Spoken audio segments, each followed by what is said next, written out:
इस विभाग के अध्यक्ष माननीय professor Anand ji, professor SP Pandey ji, professor Jha ji, professor Jyotsna जी, प्रोफेसर दुबे जी, विवेक पांडे जी, संचालिका कल्पना जी, यहाँ उपस्थित छात्र छात्राओं एवं मेरे मित्रों, मैं अपने विभागाध्यक्ष प्रोफेसर आनंद जी को धन्यवाद देना चाहूँगा, जिन्होंने देश काल परिस्थिति के अनुरूप मुझे इस विषय पर बोलने के योग्य समझा। मित्रों, महात्मा गांधी, डॉक्टर लोहिया और पंडित दीनदयाल उपाध्याय के कुछ बिंदुओं को आपके सामने प्रस्तुत करूंगा। ये तीनों विचारक सांस्कृतिक चेतना के प्रति सर्वदा जागृत रहे और इन तीनों के चिंतन पर भारतीय साहित्य का गहरा प्रभाव पड़ा है। यद्यप पाश्चात्य साहित्य के महनी ग्रंथों से भी ये लोग पूर्ण रूप से परिचित थे। गांधी जी ने बहुत से नैतिक तथा धार्मिक ग्रंथों का अध्ययन किया था, लेकिन जितना प्रभावित वे गीता और रामचरितमानस से हुए, उतना किसी भी ग्रंथ से नहीं हुए। एक बार उन्होंने यहां तक कह डाला था कि हिंदू धर्म के केवल दो ग्रंथों, गीता और तुलसीदास के रामायण को ही मैं जानता हूं। उनके सचिव महादेव देसाई लिखते हैं, गांधी के जीवन का प्रत्येक क्षण गीता के संदेश के अनुरूप जीवन यापन का सजग प्रयत्न है। कुछ चिंतकों का कहना है कि गांधी जी मानस से इतने प्रभावित हुए थे और इसलिए प्रभावित हुए थे कि एक चौपाई को उन्होंने यह समझा कि यह राजनीति को बहुत ही ऊंचाई तक ले जाएगी और जो कातर चित्त वाले हैं उनको इस चौपाई को प्रस्तुत करके सजग किया है ना। जब रथी रावण और विरथी रघुवीर को देख करके विभीषण के मन में चिंता हो गई। कहते गांधी जी कि राम ने जिस अस्त्र का अवलंबन लिया वह अस्त्र जो है मेरे लिए स्वतंत्रता आंदोलन का अस्त्र बन गया। वो चौपाई क्या है, ध्यान दीजिएगा।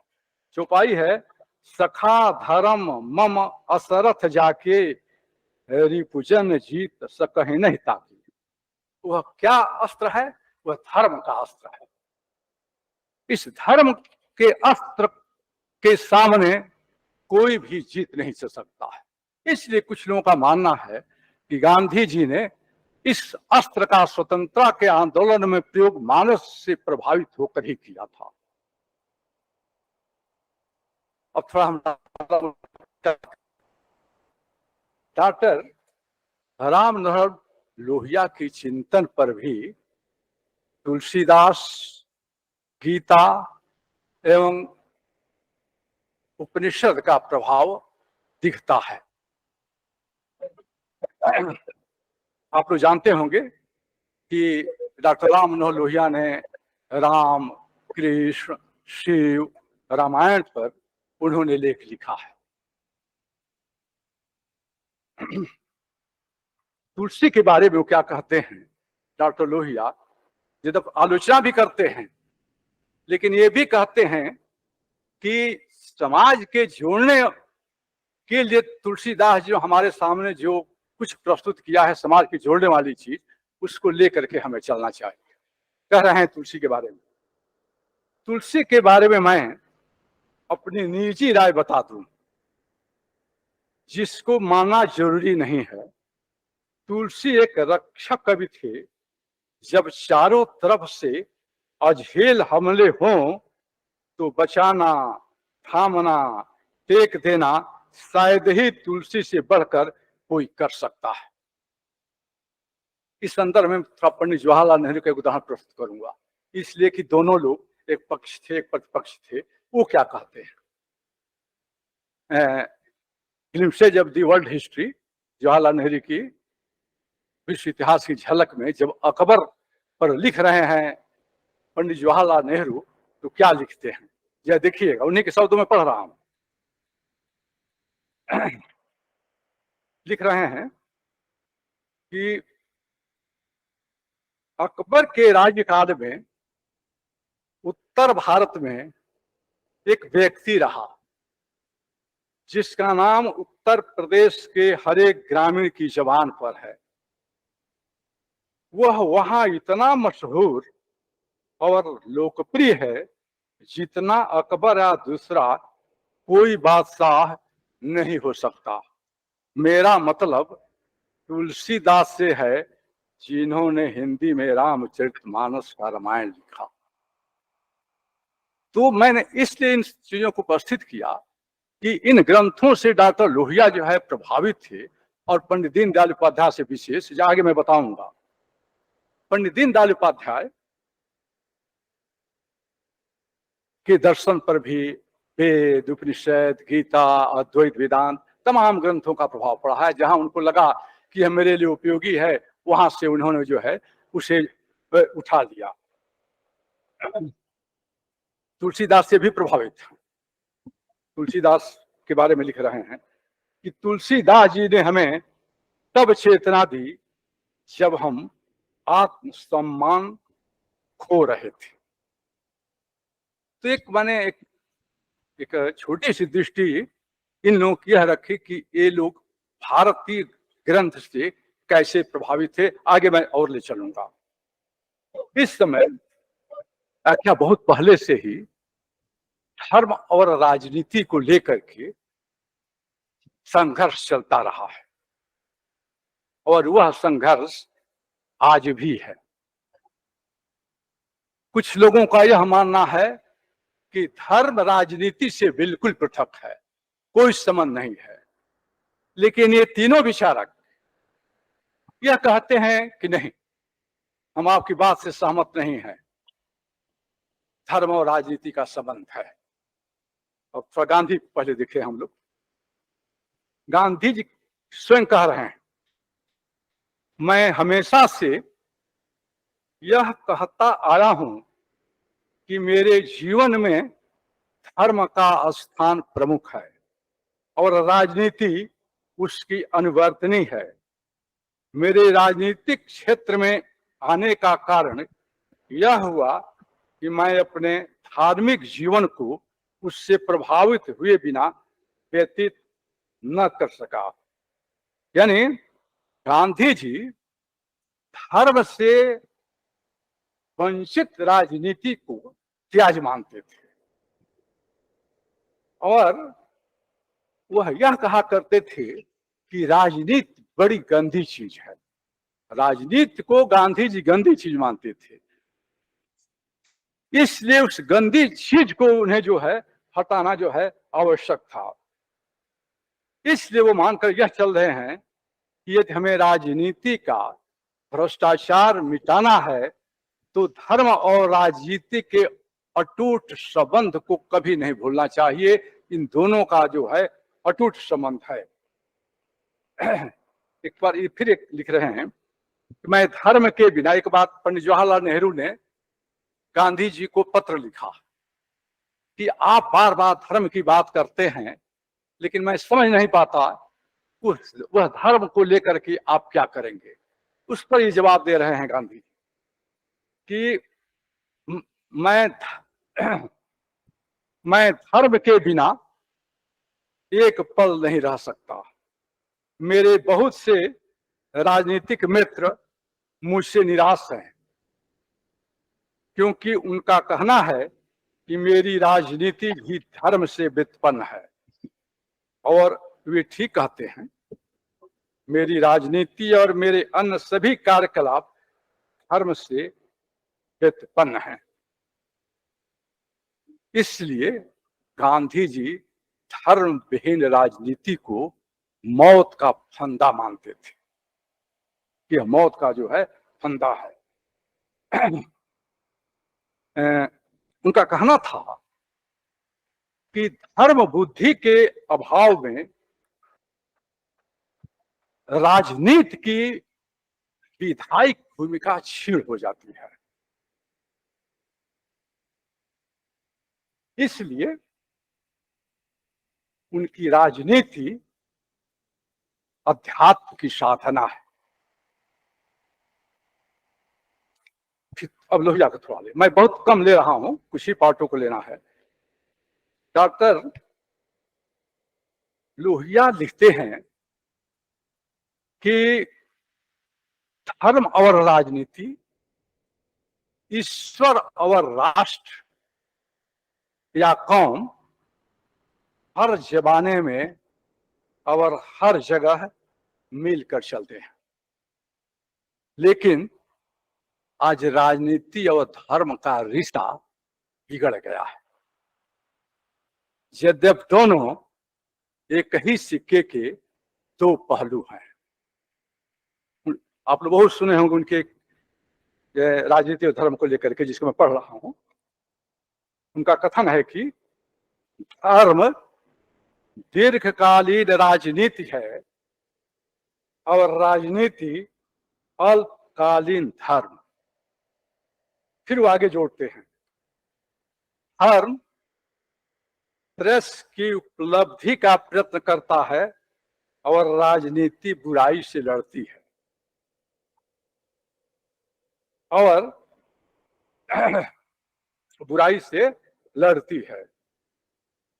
वे कहते हैं कि यह बढ़िया धर्म और बढ़िया राजनीति की परिभाषा है।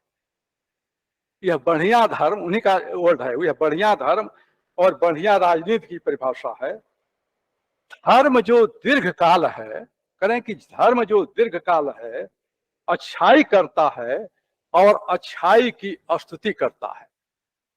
केवल स्तुति ही नहीं करता है, अच्छाई का काम भी करता है। राजनीति जो अल्पकाल है, बुराई से लड़ती है और बुराई की निंदा करती है।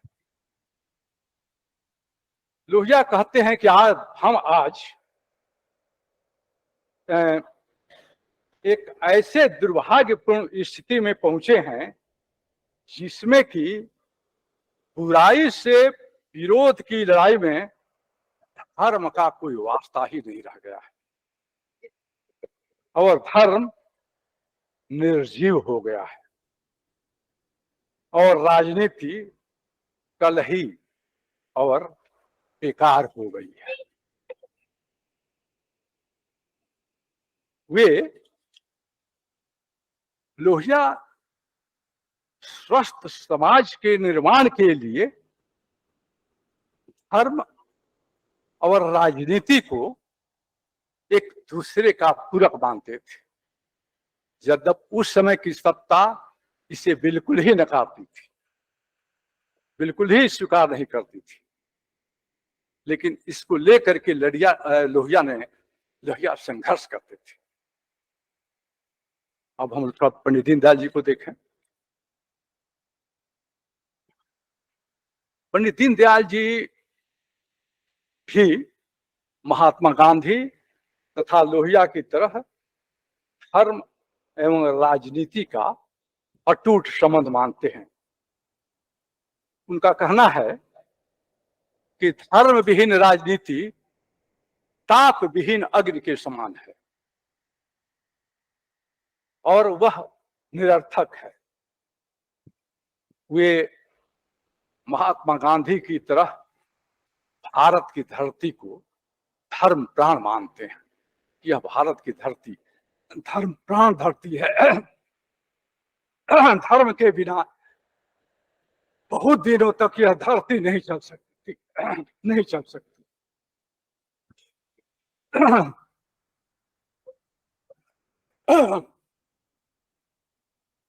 नहीं चल सकती,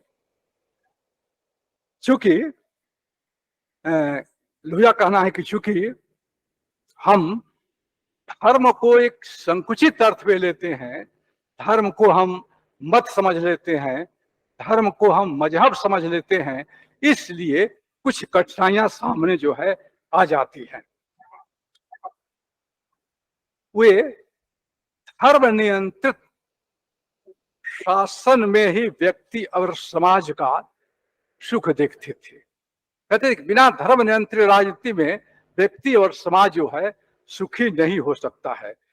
इसलिए वे धर्म विहीन राज्य को नियमहीन राज्य मानते थे। धर्महीन राज्य जो है वह नियमहीन राज्य है। उनका यह कहना था कि ईश्वर भी धर्म के अनुशासन में चलता है, इसलिए धर्म नियंत्रित राजनीति में ही व्यष्टि और समष्टि का हित हो सकता है। उनकी अभिलाषाओं की पूर्ति इसी प्रकार के राज्य में हो सकती है। आज व्यक्ति का हित इसलिए नहीं हो रहा है, व्यक्ति समाज का कल्याण इसलिए नहीं हो रहा है क्योंकि आज की राजनीति धर्म विहीन राजनीति है। वह धर्म को इस राजनीति ने जो है तिलांजलि दे दिया है।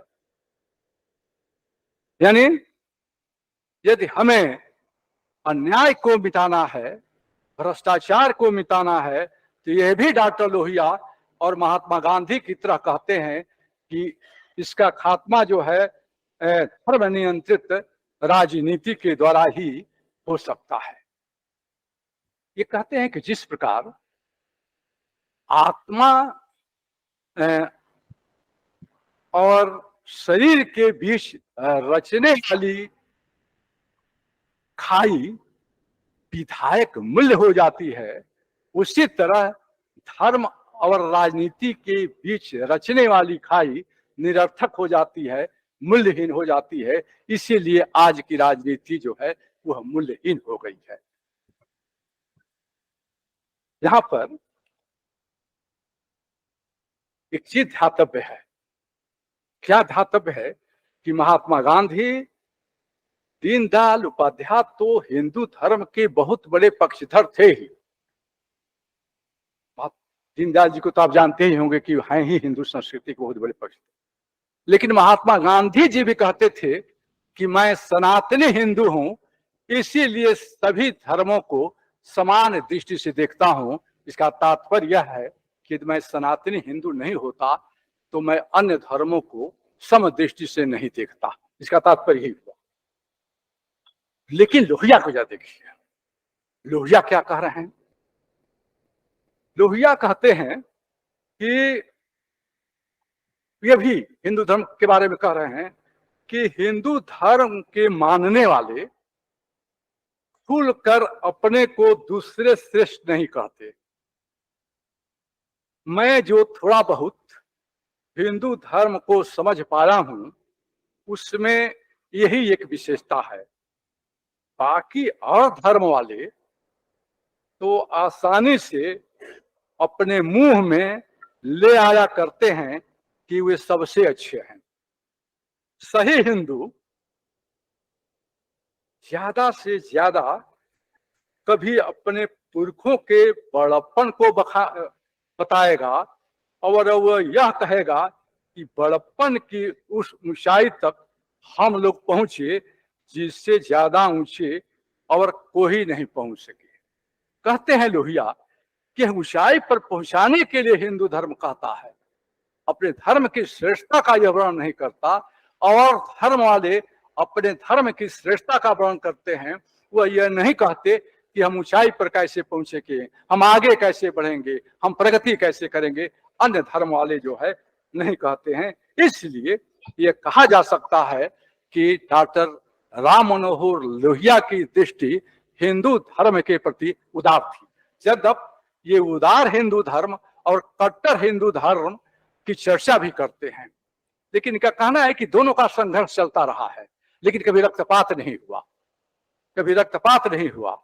लेकिन अंत में विजय उदारवादी हिंदू धर्म की ही होती है, और जब जब उदारवादी हिंदू धर्म की विजय हुई है तब तक देश सुखी हुआ है, देश एकता के सूत्र में जो है बंधा है। यह डॉक्टर लोहिया का जो है कथन है। मैं डॉक्टर लोहिया की इस कथन की ओर भी आपका ध्यान आकृष्ट करना चाहता हूं कि वह तीर्थस्थलों के बारे में क्या कहते हैं, वह तीर्थस्थलों के बारे में क्या कहते हैं।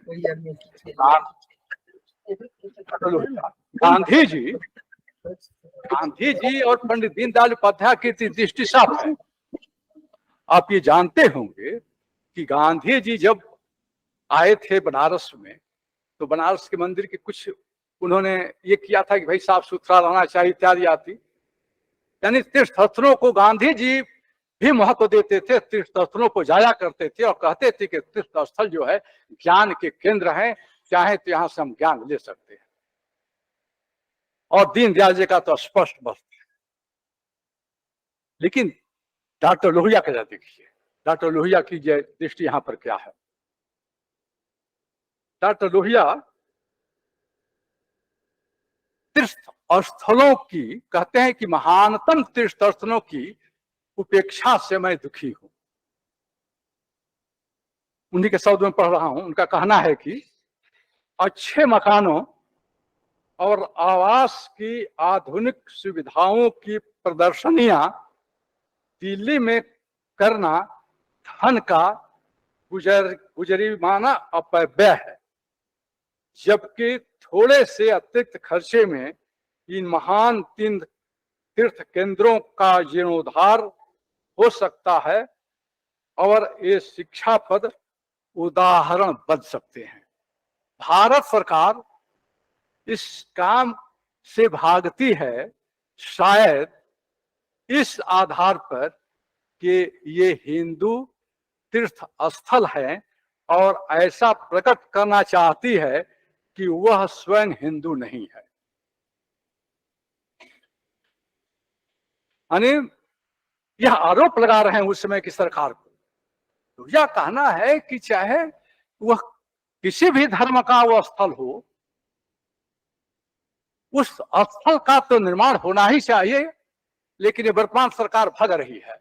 उस समय कौन सरकार थी आप लोगों को मालूम ही होगा, यह बताने की जो जरूरत जो है नहीं है। यानी ये वह मानते हैं लोहिया महात्मा गांधी जी की तरह, पंडित दीनदयाल उपाध्याय की तरह, कि तीर्थ स्थल जो है वह सांस्कृतिक एकता तथा लोक कल्याण के केंद्र हैं, और इन तीर्थ स्थलों के द्वारा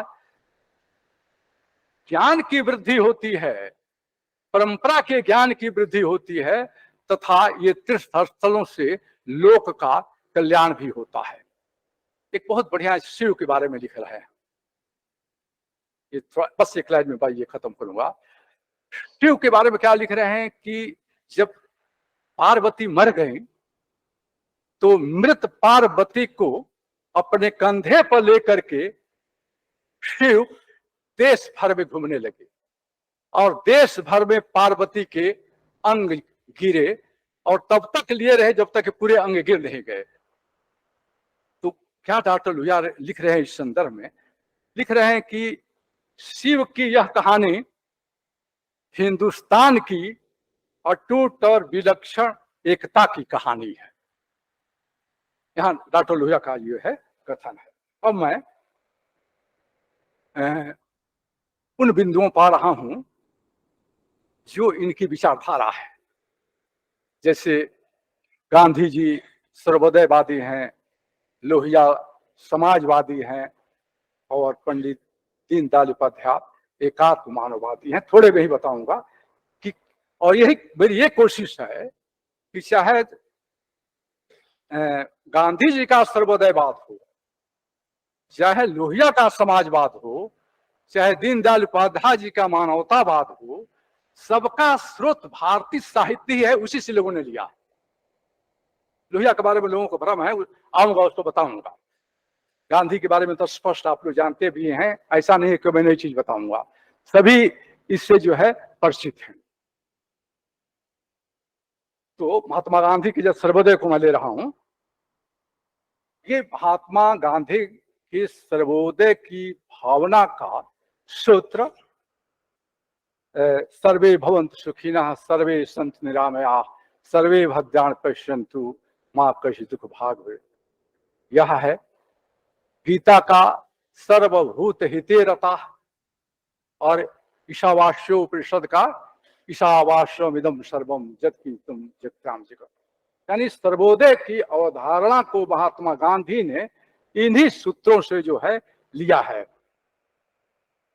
तो सर्वोदय का अर्थ क्या है, आप पढ़े होंगे लोग, सभी लोग, कि सबका सब प्रकार से उदय, यह सर्वोदय का जो है अर्थ है। यानी उदय से केवल दैहिक, भौतिक, राजनैतिक, सामाजिक, आर्थिक उन्नति का ही बोध नहीं होता, उदय से निःश्रेयस का भी बोध होता है, अध्यात्म का भी बोध होता है। इसलिए सर्वोदय में समग्रता का भाव है। यानी आप ये कह सकते हैं कि सर्वोदय में समग्रता का भाव सदित है।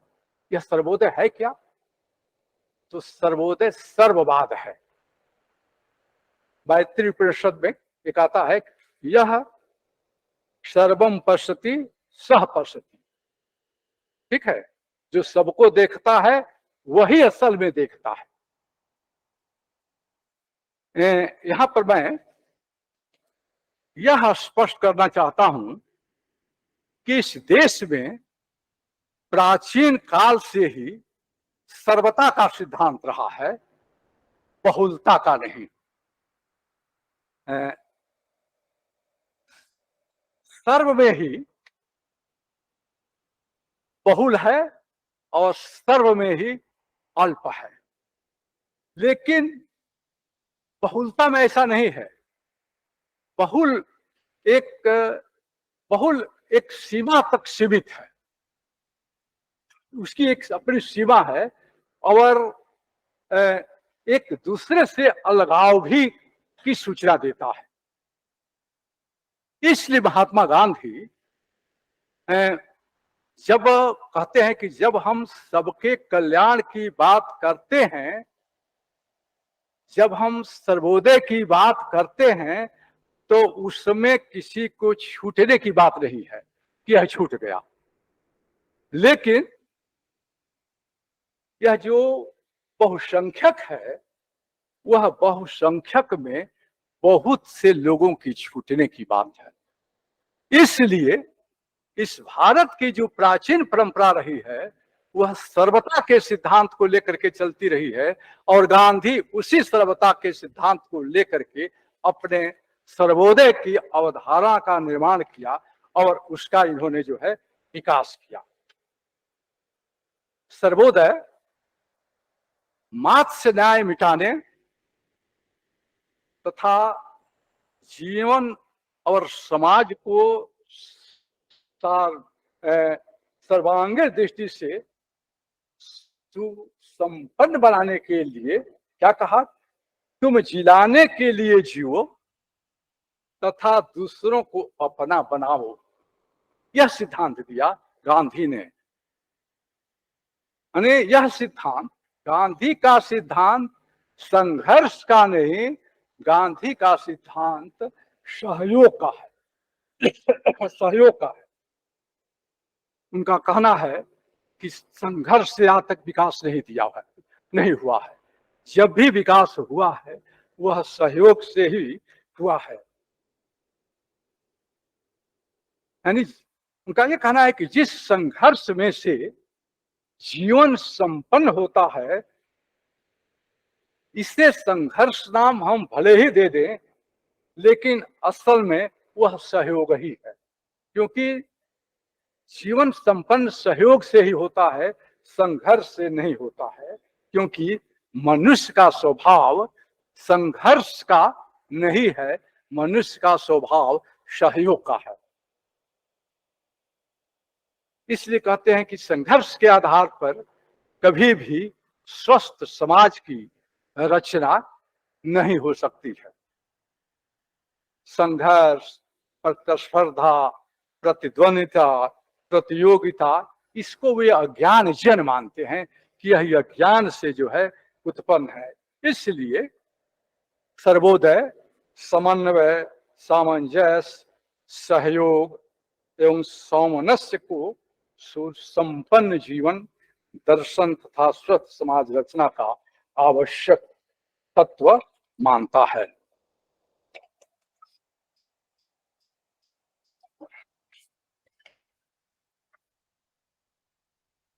महात्मा का कहना है कि मनुष्य की योग्यता उसकी आध्यात्मिक शक्ति, उसके सर्वभूत हित साधने की योग्यता में है। मानव समाज में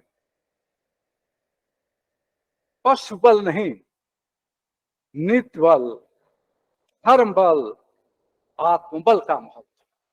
और अपने इस पक्ष में वे तुलसीदास जी का एक दोहा प्रस्तुत करते हैं। वह दोहा क्या है कि दया धर्म को मूल है, पाप मूल अभिमान, तुलसी दया न छाड़िए, जब लग घट में प्राण। करें यह बल है, आत्मबल है। यही आत्मबल जो है, यही आत्मबल का महत्व है, और यह आत्मबल ही मनुष्य को जो है आगे बढ़ाता है। इसलिए मानव हित में कोई विरोध नहीं है, क्योंकि सबका हित समान है। उनका कहना है कि जहां भेद होता है वहां विरोध होता है, लेकिन सर्वोदय में कोई भेद नहीं है। इसलिए सर्वोदय की भूमि अभेद की भूमि है। वह व्यवहार के भेद को अभेद के पास ले जाना चाहता है। इस प्रकार आप यह देखते हैं कि सर्वोदय जो है एक अभेदवादी दर्शन के रूप में हमारे सामने जो है आता है। दूसरी,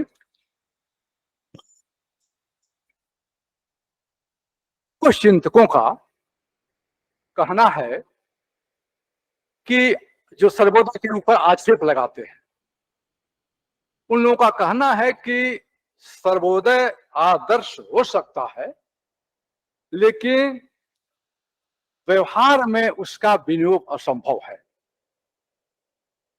इस संदर्भ में गांधी जी का कहना है कि अपनी सुविधा के लिए आदर्श को गिराना असत्य है, अपना पतन है।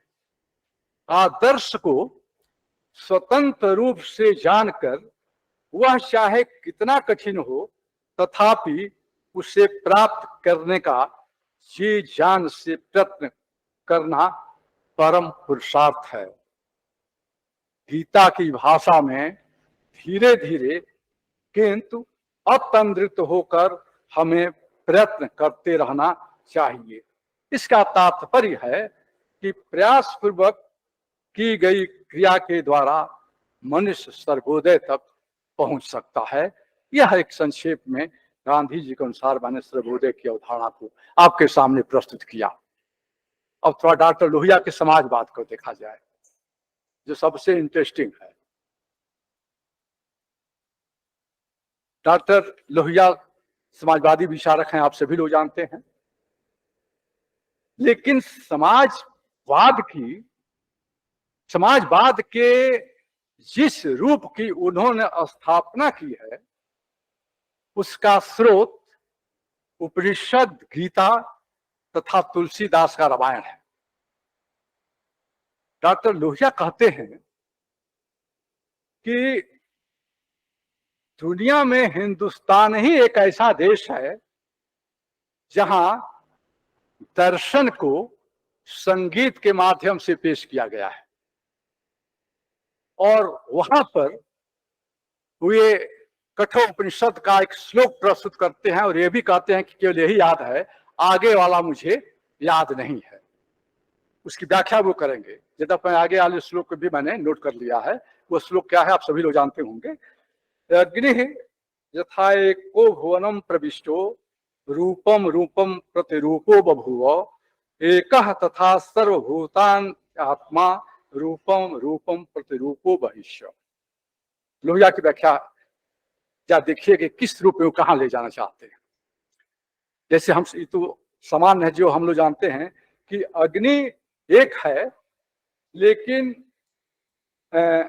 जब वह संसार में घुसती है तो उसके नाना रूप हो जाया करते हैं।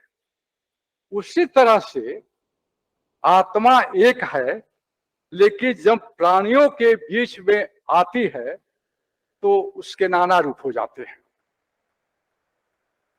कह रहे हैं डॉक्टर लोहिया कि ये दिन श्लोकों को मन में गुनगुनाओ या जोर से भी सुनो तो मजा तो मिलता ही है, और फिर ब्रह्म ज्ञान का वह स्वरूप आपके सामने आता है जिसमें आदमी अपनी सीमित करने वाली चमड़ी के कुछ बाहर निकलकर बाकी सबसे अपनापन अनुभव करने लगता है। डॉक्टर लोहिया कहते हैं यह एक जबरदस्त दर्शन है। आदमी अपने संकुचित दायरे को भूल करके, अपने पन को भूल करके पराये के साथ जब अपनापन महसूस करता है, ममत्व हासिल करता है, तो यह एक दुनिया की बड़ी चीज है और यह दर्शन भारत ने ही दिया है। तो मेरा मानना है कि समाजवाद का जो उनका सूत्र है, यह कठोपनिषद का यह श्लोक है, क्योंकि उसी रूप में वो समाजवाद को जो है देखते हैं। फिर कह रहे हैं अब तुलसी के राम को जा देखिएगा, इससे भी वो समाजवाद की अवधारणा को लेते हैं। डॉक्टर लोहिया तुलसी के राम को समता की सीमा मानते हैं। कहते हैं कि उनसे बढ़कर समता और कहीं नहीं है। वो कह रहे हैं कि जिस निषाद को छुआ नहीं जा सकता वह राम का छोटा भाई बन गया। यह राम जैसा व्यक्ति ही कर सकता है। कि निषाद के प्रेम ने राम को, निषाद के प्रेम ने निषाद को राम का छोटा भाई बना दिया। कहे कि यह समता जो है मुझे तुलसी के रामचरितमानस में ही देखने को मिलती है, और उनका यह मानना है कि मुझे ऐसा लगता है कि यह चमत्कार प्रेम का चमत्कार है। बिना प्रेम के समता नहीं आती, इसलिए लोहिया के समाजवाद में प्रेम भी है। अन्य पाश्चात्य समाजवाद में आप ये नहीं देखेंगे। पाश्चात्य समाजवाद एकांगी समाजवाद है, लेकिन डॉक्टर लोहिया के समाजवाद में ये सब चीजें आप नहीं पाएंगे। इसलिए डॉक्टर लोहिया कहते हैं कि प्रेम के सामने विषमता ढह जाती है, और महात्मा गांधी इसी प्रेम को लेकर के चले हैं। फिर रहिया तुलसीदास की चौपाई उद्धृत कर रहे हैं, कह रहे हैं कि मुझे समाजवाद का जबरदस्त बीज जो है इस चौपाई में मुझे देखने को मिला। आप सभी लोग इस चौपाई को जानते हैं कि आकर 4,84,000 जात जीव जल थल न भवासी, सिया राम में सब जग जानी, करह प्रणाम जोर जुग पानी। लोहिया को इन चौपाई में समाजवाद का बीज ही नहीं एक बहुत बड़ा रूप दिखाई देता है। वह कहते हैं कि जो संसार के प्राणियों में सीता राम को देख रहा है जो तुलसी, उससे बड़ा समतावादी, उससे बड़ा समाजवादी दुनिया में कौन हो सकता है। फिर ये तो मैं इसको उद्धृत करना नहीं चाहता था, लेकिन कर दे रहा हूं। उन्होंने कहा है कि नारी स्वतंत्रता और समानता की जितनी जानदार कविता मैंने तुलसी की पढ़ी और सुनी, उतनी और कहीं नहीं। वह है क्या चौपाई भाई? वो चौपाई दे रहे हैं कि कतविध सृजऊ नारी जग माही, पराधीन सपने सुख नाही। यह पार्वती की मां कह रही है। कह रहे किसी बड़ा स्वतंत्रता और समानता का उदाहरण क्या हो सकता है जो तुलसीदास ने जो है नारी के संदर्भ में दिया है। इसलिए अपने समाजवाद में नारी समानता को इस दृष्टि को रख करके जो है वह समाहित करते हैं। डॉक्टर लोहिया गीता के समर्थ की भूर भूर प्रशंसा करते हैं। वो कहते हैं हिंदुस्तान की भाषाएं एक शब्द समत्वम के कारण बेजोड़ है, जिससे समता की भौतिक परिस्थितियों और आंतरिक समता दोनों का बोध होता है। इच्छा होती है कि कृष्ण ने इसका विस्तार से और वर्णन किया होता। वे पुनः कहते हैं कि समता समाज में लागू हो और समता व्यक्ति का गुण हो जो अनेक में एक को देख सके। यानी लोहिया का कहना है कि विश्व मंच पर जो समाजवाद विद्यमान है वह समाज पर विशेष जोर देता है और व्यक्ति पर जोर नहीं देता, बहुत ही कम जोर देता है। यदि विचार की तर्क संगत प्रणाली बनानी हो तो दोनों पर समान जोर देना होगा, क्योंकि आदमी साधन भी है और साध्य भी है।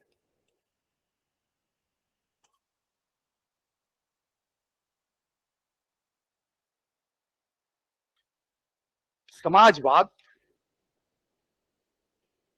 लोहिया कहते हैं कि समाजवाद समाज से अन्याय एवं विषमता को दूर करना चाहता है तथा प्रत्येक व्यक्ति के अंदर शांति और आत्मविश्वास पैदा करना चाहता है। वो चाहता है कि सभी व्यक्ति के अंदर शांति बनी रहे। एक और श्लोक को कठोपनिषद का प्रयोग कर रहे हैं, बहुत ही महत्वपूर्ण ढंग से व्याख्या जा देखिएगा। डॉक्टर लोहिया कहते हैं कि कठोपनिषद ने प्रेय और श्रेय के द्वैत को खड़ा करके एक समस्या पैदा कर दिया है और जितने बुद्धिजीवी हैं वह इस समस्या को लेकर के हमेशा से संघर्ष करते आ रहे हैं। स्वयं कठोपनिषद में संघर्ष हो रहा है। नचिकेता कहता है कि हम जिस भौतिकवाद की आप चर्चा कर रहे हैं उस भौतिकवाद से मुझे कुछ लेना देना नहीं, एक न एक दिन नष्ट हो जाएगा। लेकिन जब बहुत कोशिश करता है लेकिन वो स्वीकार नहीं करते। लेकिन नचिकेता, अंत में नचिकेता केवल अध्यात्म को स्वीकार करता है। कहता है कि अध्यात्म से बड़ी चीज कुछ भी नहीं है। लोहिया अपने राम को किस रूप में देख रहे हैं, इस दृष्टि से देखिएगा। लोहिया के अनुसार राम के लिए नैतिक आदर्श ऊंचा है जो व्यक्तिवाद और सामाजिक जीवन के लिए आवश्यक है। लेकिन राम प्रेय की उपेक्षा करते हैं और श्रेय का अवलंबन लेते हैं, इसलिए उनका जीवन संकट में पड़ जाता है। और कृष्ण कहते हैं, कृष्ण श्रेय व प्रेय दोनों का समन्वय करते हैं। कृष्ण प्रेय को लेकर के लीला करते हैं, आनंद करते हैं, और श्रेय को लेकर के जगत का कल्याण करते हैं। इसलिए डॉक्टर लोहिया की दृष्टि जो है यह है कि श्रेय और प्रेय का जब तक समन्वय समाजवाद में नहीं होगा तब तक समाजवाद जो है, कल्याणकारी समाजवाद जो है, नहीं हो सकता है। वो महात्मा गांधी की भी आलोचना करते हैं। डॉक्टर लोहिया क्या कह रहे हैं? वो कह रहे हैं कि यह जो महात्मा गांधी हैं, जिस प्रकार का जीवन व्यतीत कर रहे हैं, कह रहे हैं कि भौतिकता को त्यागो, भौतिकता में कुछ नहीं है, यह ठीक नहीं है। बिना भौतिकता के जीवन नहीं चल सकता। लेकिन डॉक्टर लोहिया यह भी कहते हैं कि भौतिकता की शैतानी प्रवृत्ति पर नियंत्रण होना चाहिए। यदि शैतानी प्रवृत्ति पर नियंत्रण नहीं होगा तो यह भौतिकता जो है समाज को नष्ट कर देगी। शायद लोहिया भूल जाते हैं या नहीं कहना चाहते कि महात्मा गांधी जब ईशावास्य उपनिषद के श्लोक को प्रस्तुत कर रहे हैं तो उसमें तो यह वो कह नहीं रहे हैं कि तुम भौतिक मत बनो, वो कह रहे हैं कि तुम उतना भोगो जितना भोगने की आवश्यकता हो, तुम अधिक मत भोगो। लेकिन लोहिया पता नहीं क्यों इस दृष्टि से जो है लिख रहे हैं। लेकिन लोहिया भी चाह रहे हैं कि इस भौतिकता की शैतानी पर नियंत्रण हो, और यह नियंत्रण तब तक नहीं हो सकता जब तक कि आप अध्यात्म को स्वीकार नहीं करेंगे। वह लिखते क्या है? वो कह रहे हैं कि मनुष्य केवल भौतिक प्राणी ही नहीं है, वह एक आत्मजीवी प्राणी भी है। इसलिए मैं सोचता हूं कि भौतिकता और आध्यात्मिकता दोनों साथ साथ चले। यानी आप ये कह सकते हैं कि डॉक्टर लोहिया तुलसी के रामायण के अनुसार एक रामायण मूलक समाज बनाना चाहते हैं। यह रामायण मूलक समाज के पोषक हैं। जब कुछ लोग आलोचना करते हैं लोहिया जब रामायण मेला लगाते हैं तो किस लिए लगाते हैं? यह रामायण मूलक समाज बनाना चाहते हैं। इसलिए कुछ इनके विरोधी मित्र इनके ऊपर यह आरोप लगाते हैं कि डॉक्टर राम मनोहर लोहिया एक सांप्रदायिक राजनीतिज्ञ हैं, यह शुद्ध रूप से हिंदूवादी राजनीतिज्ञ हैं। लेकिन ऐसी बात लोहिया के ऊपर नहीं कही जा सकती। ये कहा जाएगा कि एक शुद्ध रूप से भारतीय समाजवादी हैं, भारतीय समाजवाद को इस देश के लिए जो है वह कल्याणकारी मानते हैं।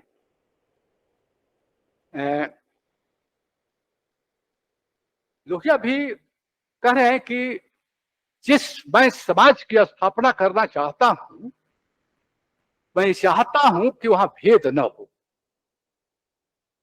एक बात देखिए, पता नहीं मैं किसको पढ़ रहा था, किसी दार्शनिक को ही पढ़ रहा था, तो उन्होंने लिखा है कि भारत के जितने समाज सुधारक दार्शनिक हैं प्रायः सबने वेदांत को ही आधार बनाया है। तो मुझे ऐसा लगता है कि डॉक्टर लोहिया भी वेदांत को ही आधार बना करके अपने समाजवाद को विकसित कर रहे हैं। अब हम लोग पंडित दीनदयाल उपाध्याय पावे,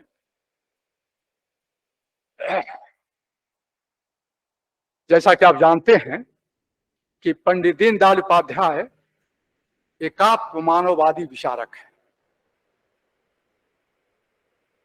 वह एकात्मता को भारतीय संस्कृति का मूल मानते हैं, और इनका जो मानववाद है यह मानववाद भी शुद्ध रूप से भारतीय है। उनका कहना है कि हमारे महाकाव्यों में मनुष्य से श्रेष्ठ कुछ भी नहीं कहा गया है। लेकिन यहाँ वह यह भी कहते हैं कि इसका तात्पर्य यह नहीं है कि हमारे चिंतन के केंद्र में मनुष्य है। हमारे चिंतन के केंद्र में मनुष्य नहीं है बल्कि मनुष्य का भाव है। यदि चिंतन के केंद्र में हम मनुष्य को रखेंगे तो इनका मानना है कि वह मनुष्य जो है पशु हो जाएगा, वह यह समझेगा कि मेरे अतिरिक्त इस संसार के जितने पदार्थ हैं मेरे लिए ही हैं। इसलिए उनका कहना है कि यह मनुष्य का भाव जो है उसके चिंतन के केंद्र में है। यानी चूंकि मनुष्य का भाव चिंतन के केंद्र में है, इसलिए उसके अंदर चराचर जगत की हित की भावना सन्निहित है कि पूरे चराचर जगत का जो है हित होना चाहिए। इसलिए वो कहते हैं कि हमारी जो परंपरा है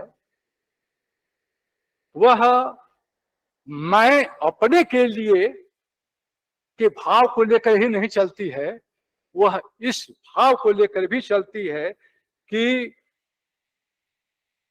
यह भाव को भी लेकर के चलती है कि मैं जो है वह सबके लिए है, मैं अपने लिए नहीं, मैं सबके लिए है। इसलिए दीनदयाल जी का मैं हम हो जाता है। यानी दीनदयाल जी का जो विचार है वह टुकड़े टुकड़े में नहीं, वह एक संकलित विचार है। जब विचार वह केवल मानव को नहीं देखते, वह पूरे सृष्टि को देखते हैं और पूरे सृष्टि को लेकर के जो है वह विचार जो है करते हैं। जैसा कि आप जानते होंगे कि कुछ लोग मानते हैं कि मानव सुखी तभी होगा जब उसका शरीर सुख पाएगा, और शरीर सुख के लिए प्रयत्नशील रहते हैं। कहते हैं कि ऐसा संभव नहीं है। मानव के 4 घटक हैं, शरीर, मन, बुद्धि तथा आत्मा। जब तक ये चारों घटक सुखी नहीं होंगे तब तक मानव सुखी नहीं हो सकता है। इसलिए वे इन चारों घटकों को सुखी बनाने का जो है वह प्रयत्न करते हैं।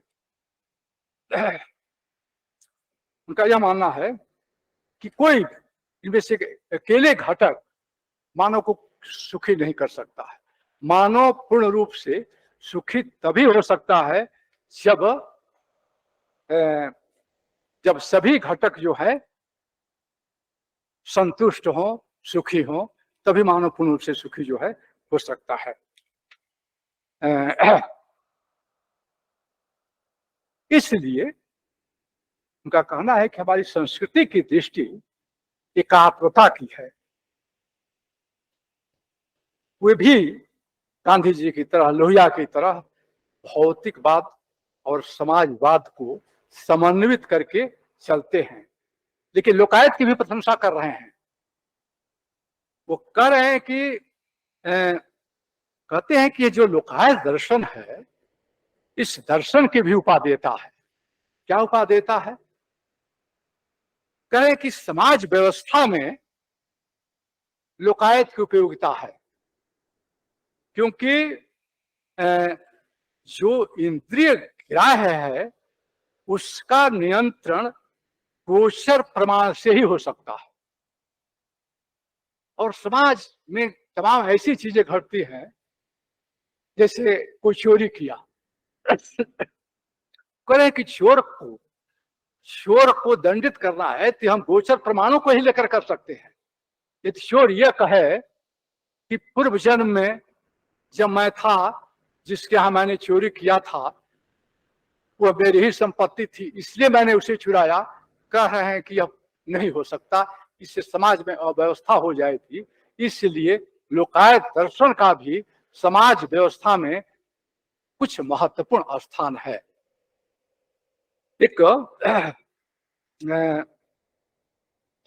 यानी उपाध्याय जी शरीर को अध्यात्म का विरोधी नहीं मानते, कहते हैं कि यह साधक है। एक बहुत, मुझे पता नहीं ये समीचीन है कि नहीं, इस पर आप लोग विचार करिएगा।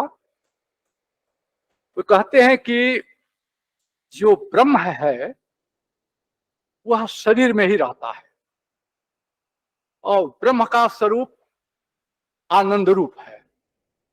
करें कि जो यह आनंद की जो अभिव्यक्ति होती है वह शरीर ही में होती है। इसलिए शरीर की उपेक्षा जो है हम नहीं कर सकते। शरीर की भी महत्ता भारतीय दृष्टि से बहुत ही जो है महत्वपूर्ण है। दूसरी बात कि उपाध्याय जी केवल व्यक्तिवाद और केवल समष्टिवाद को देश के लिए अहितकर मानते हैं। केवल व्यक्तिवाद अहितकर है, उसका प्रमाण वह ईसावास्य उपनिषद में देखते हैं और उनकी व्याख्या उनकी अपनी है। जब व्याख्या देखिएगा क्या है, अंधम तमः प्रविशन्ति ये असंभूतिम उपासते ततो भूय ते तमो ययुषम भूत्याम रता। कह रहे इसी व्याख्या वो कर रहे हैं कि जो केवल व्यक्तिवाद को लेकर के चलते हैं वे अधः पतन को प्राप्त होते हैं, परंतु जो समष्टिवाद में ही रत हैं वे उससे भी नीचे गिरते हैं। यानी उनका कहना है कि यह जो श्लोक है यह बता रहा है, यानी बताना कर रहे हैं कि जो केवल व्यक्ति की सुख सुविधाओं का ही को ही महत्व देता है वह तो अंधकार में पड़ा ही है, और जो केवल समष्टि में ही रत है वह तो और अंधकार में है। कह रहे हैं कि यह श्लोक यह बता रहा है और समझने वाला श्लोक प्रस्तुत कर रहे हैं। इसी से समझने वाला क्या है भाई कि संभूतिम च विनाशम च यस्तद वेदो भयम सह विनाशेन मृत्युम तृत्वा संभूत्या अमृतम श्रुति। यानी व्यक्तिवाद और समष्टिवाद को समन्वित करके चलने से कल्याण होता है। व्यक्तिवाद की उपासना से व्यक्ति के कष्ट दूर होते हैं तथा समष्टिवाद की उपासना से अमरत्व की प्राप्ति होती है। यानी यह भाई व्याख्या है, जिस पर आप लोगों को विचार करना होगा कि किस दृष्टि से कर रहे हैं। मैं भी इस पर विचार करूंगा। उनका मानना है कि मानव का अमरत्व संघ भाव से ही संभव है और व्यक्ति बिखरा हुआ जो व्यक्ति है उस व्यक्ति का नाश निश्चित है। इसलिए व्यक्तियों को गुणवान और शक्तिवान होना चाहिए तथा संघ शक्ति की उपासना करनी चाहिए। अमरत्व संभूति से ही प्राप्त हो सकती है, इसलिए संघ जीवन सामुदायिक जीवन भी अमरत्व है। तो इस प्रकार ये व्याख्या कर रहे हैं। एक बस छोटी सी बात करके अपनी बात समाप्त करूंगा इस दृष्टि से कि ये जो विचारक हैं, थोड़ा सा और बढ़ रहा हूं कि उपाध्याय जी जो है हमारे जीवन को संकुचित दायरे से निकालकर आदर्श प्राप्त करने की महत्वाकांक्षा की ओर उन्मुख करते हैं, जिससे जीवन में विजय प्राप्त होती है। तो यहाँ विजय का अर्थ क्या है? विजय का अर्थ दूसरे का विनाशन नहीं है, अपितु विजय का अर्थ अखंडता की खोज है। विजय समग्र का निर्माण करता है और समग्रता केवल समन्वय नहीं है बल्कि सब मिलकर एक होने का बोध है। इसलिए दीनदयाल जी व्यक्ति से लेकर के ब्रह्मांड तक को एकात्मता के सूत्र में बांधना चाहते हैं। एक और बहुत ही समान बिंदु है जिसको आज लेकर के विवाद है, विविधता को लेकर के, जो भारतीय समाज में विविधता है। इसी के बाद मैं समाप्त करूंगा बहुत संक्षेप में। ये तीनों विचारक यह मानते हैं कि भारतीय समाज में विविधता है, तीनों लोग मानते हैं। लेकिन एक प्रश्न यहाँ ये खड़ा होता है कि यदि विविधता है तो इसका तात्पर्य है कि एक है, बिना एक के विविधता का होगी कैसे? यह विविधता एक ही का अंग है, एक ही से प्रसूत है, और वह एक क्या है इसके ये लोग खोज कर रहे हैं।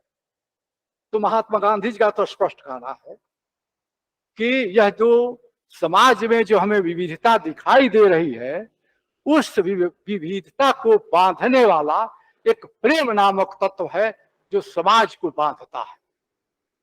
तो उनका एक वह है। दीनदयाल जी आत्मा को मानते हैं कि आत्मा के द्वारा ही हम एक दूसरे से, यह विविधता जो दिखाई दे रही है, इसमें आत्मा ही एक ऐसा तत्व है जो सबको बांध करके रखती है। लेकिन डॉक्टर लोहिया क्या कह रहे हैं? लोहिया कह रहे, देखिएगा, लोहिया कह रहे हैं कि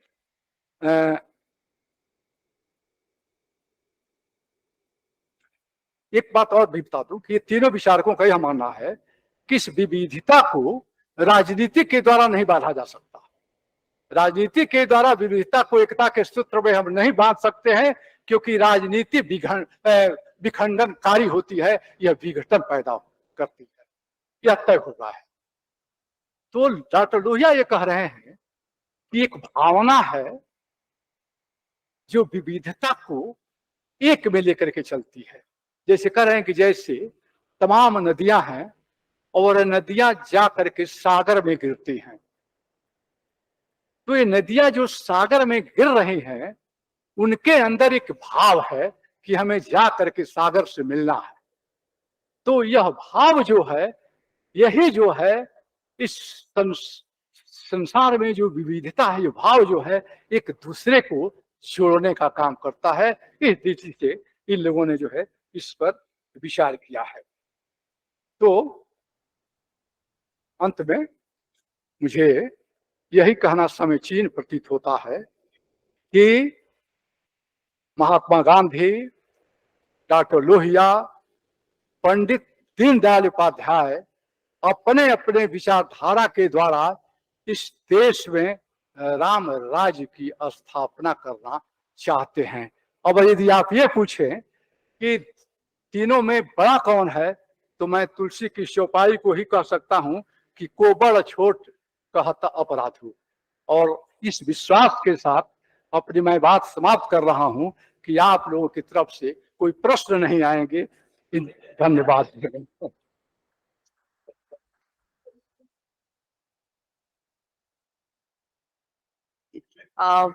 धन्यवाद सर।